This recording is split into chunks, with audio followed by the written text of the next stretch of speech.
Hirap ba kayong makahanap ng transient house dahil sa dami ng turista na pumapasyal dito sa City of Pines? No worries! Dahil sa video na to, di lang pang couples o families ang pwede dito. Pwede rin pang barkada at pang big groups. May parking sa pwede ang motor at mga 4 wheels. May free wifi, malapit sa Baguio Plaza at sa mga tourist spots, at pet friendly pa. Kaya kung may bala kayong mag-vacation papunta ng Baguio ngayon, para sa'yo ang video na to. Ayan, pakita ko lang sa inyo yung sasakyan na binabaan namin. Yan, yung Baguio Plaza, Lourdes Dominican. Ayan. So, dito po kayo sasakay, kahabaan ng Kayang Street. Ayan. Pakita ko lang po, ito yung mga sasakyan na magkakahilera. Ayan. Pwede na po kayong sumakay dito. Papunta dun sa papunta sa apartment na pinuntahan namin, sa transient house. Ayan po. So, sakyan na lang, Baguio Plaza, Lourdes Dominican, tapos ihahatid na po kayo doon. Mga 13 to 14 pesos lang po yun, yung pamasahe. Ayan, hello sa inyo. So, welcome sa bagong edition ng Cardinals Adventure and for today's vlogs. Ayan, sa mga balak pumunta ng Baguio at naghahanap kayo ng rooms or transient house, ayan, meron akong pwedeng i-recommended sa inyo. Ayan, ang Cara's Place. Ayan, so yung Cara's Place na yan, nasa second floor. Ayan, pakita ko lang sa inyo na pwede kayong mag-parking ng 4 wheels, mga isa hanggang dalawa. Ayan, pwede mag-parking dyan. Then yung motor din, pwede din pang 2 wheels. Ayan, so dalawa ang daanan niya.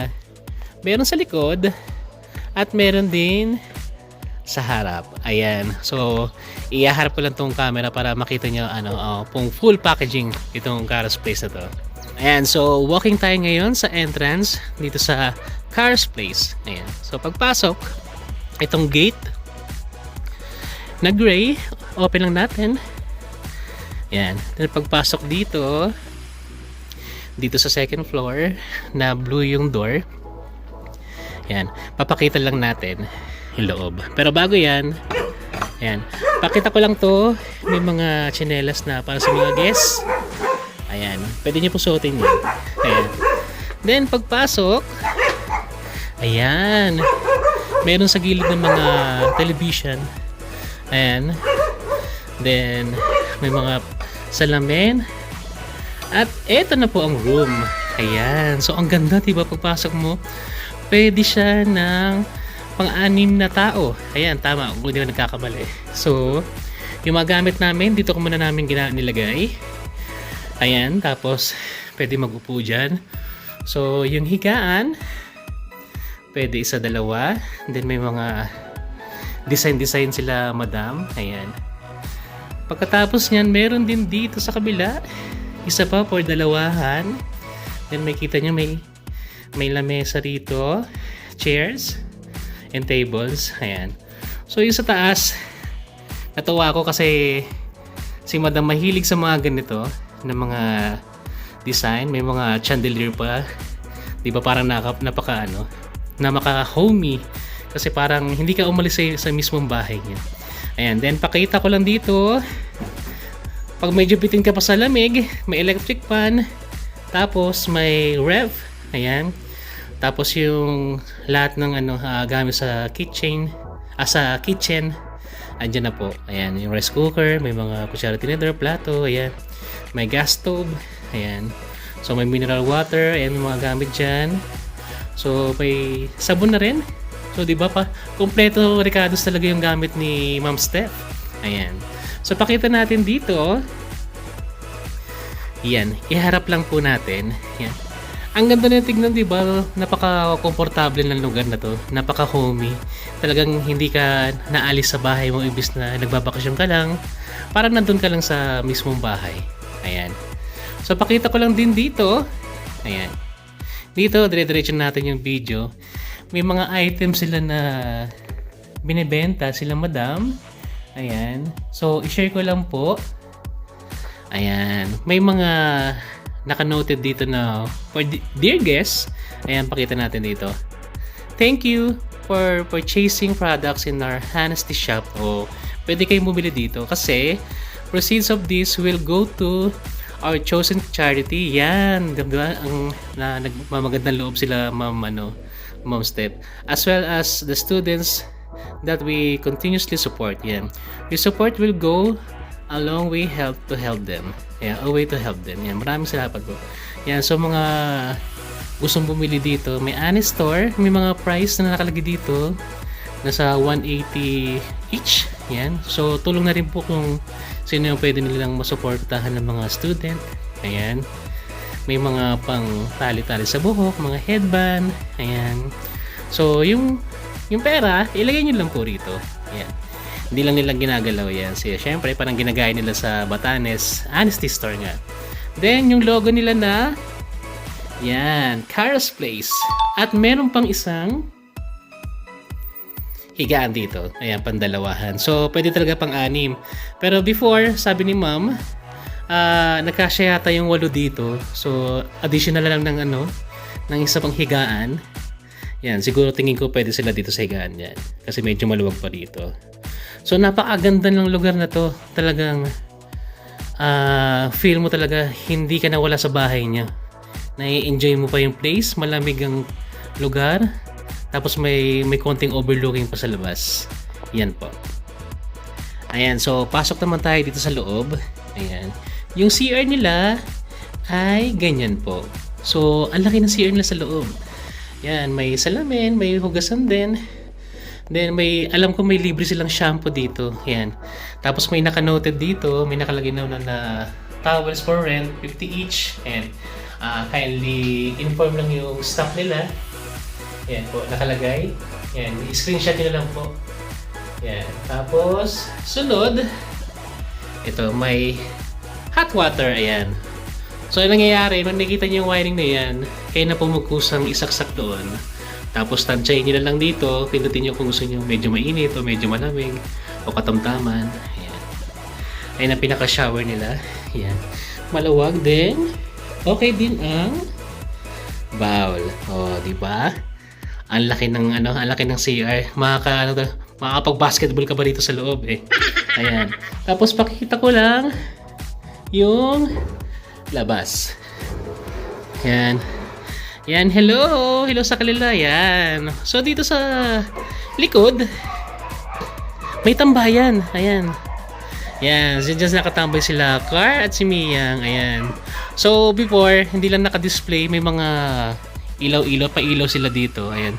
Pero dahil sa dumaan yata yung bagyo, tinanggal muna nila.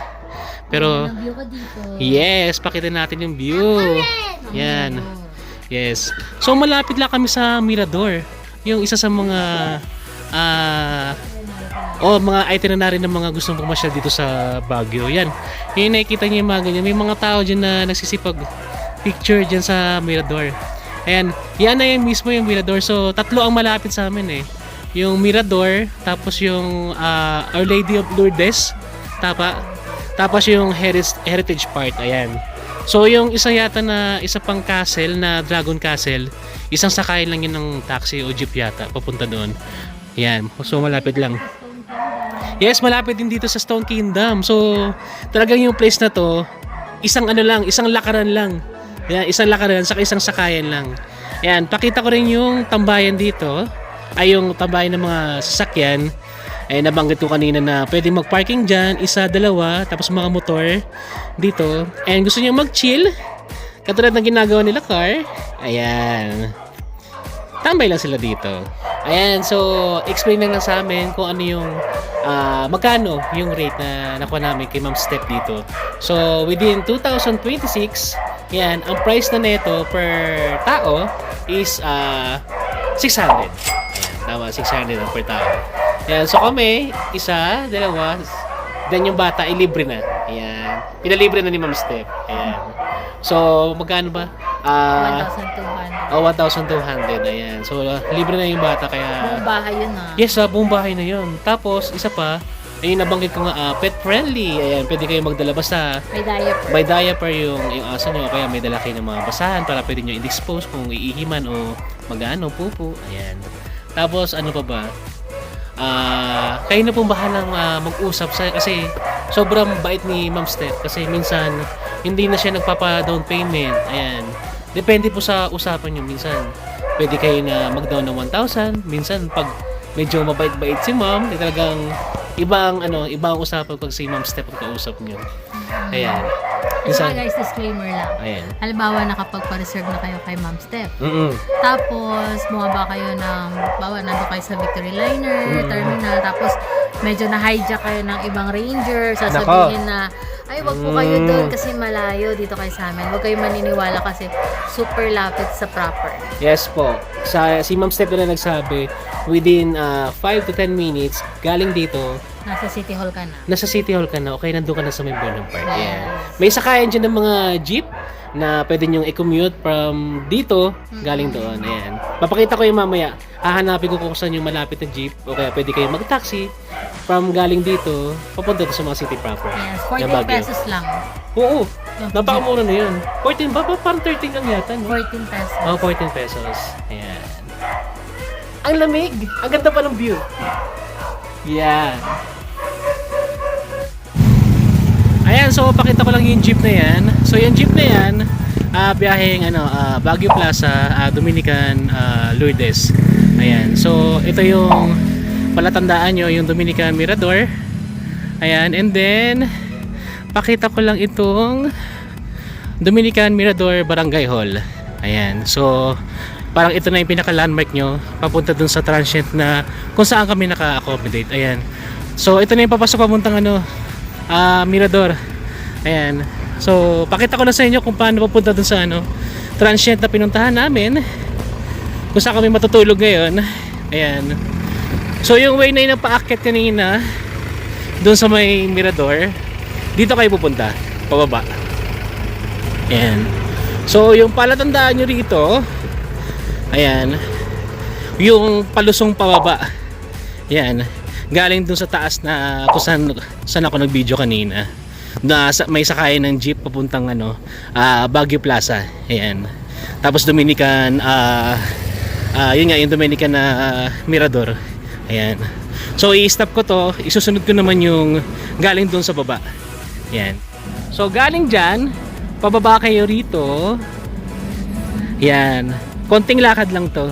Ayan, siguro tansya ko. Siyempre, pag ako lalaki, within 7 to 10 minutes, mapupuntahan ko na yung transit house. Ayan. So, yung palatandaan nyo, pagpasok nyo doon sa may transit, yung color blue na bahay na yan, ayan, na hanggang 3 stairs, may papasok doon na iskinita. Ayan. Doon ang papasok kila Ma'am Steph. Ayan, kila Ma'am Stephanie. Ayan. So, walking lang tayo para at least mas alam niyo yung detalyado kung saan papunta kila Ma'am Steph. Ayan, pakita ko lang may mga transient din yata dito. Ayan. So, kila Ma'am Steph, malapit na tayo. May iskinita tayong papasukan bandang left side. Ayan. Pagpasok doon, ahon lang dito ng konti. Ayan. Pakita ko lang. Ayan, malapit na tayo. Ayan. Parang ito rin yata yung karugtong ng yung blue na bahay. Ayan. Pagpasok doon, ayun na. May kita nyo na yung sa second floor. Ayan. Ayan na po yung kila Ma'am Stephanie. Ayan. Yung Carl's Place. Ayan. Tapos lakarin lang natin ng konti. Para mas detalyado. Mas alam nyo yung saan kayo pupunta. Para hindi kayo maliligaw pag pumunta kayo rito kila Ma'am Steph. Kung gusto nyo ma-accommodate dito sa transit house nila, ayan, pakita lang natin. Ganito po siya pag medyo paggabi na.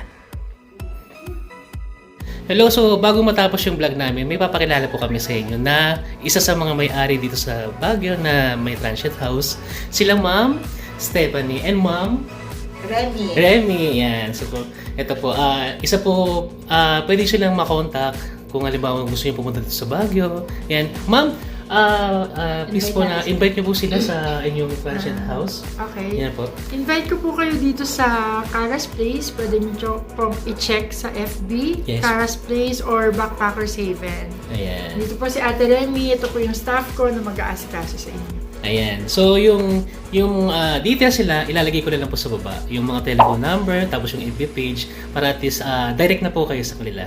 Na kung sila na po makakausap. And Sobrang Legit. bait. Legit po. Legit. Sobrang bait po ni Ma'am Stephanie. Ayan. Baka hanapan ako ng Aray ko. Ayan. So sa lahat po ng mga kausap nito sa Baguio is isa na po si Ma'am Steph. Talagang legit na ano ba tawag doon? Magagabayan niyo na may tawag doon yung mga kampante kayo pag pupunta kayo ng Baguio. Yun. Ayan, may matutulugan kayo. May matutulugan kayo. Yan. Yeah, feel at home. Ayan. So, paano yan? Babay na kami. Then, like and subscribe. And pakipalo ang bell button para update ka sa mga videos Follow namin. din yung page ng Backpackers Table. Yes, lalagay ko dyan. Yes, please. Ayan. Miang, share experience. Sabihin mo, ay, kumakain. Yeah, share experience. Ayan, babay na po kami. Ayan, papahinga na kami. See you! See you. Ayan.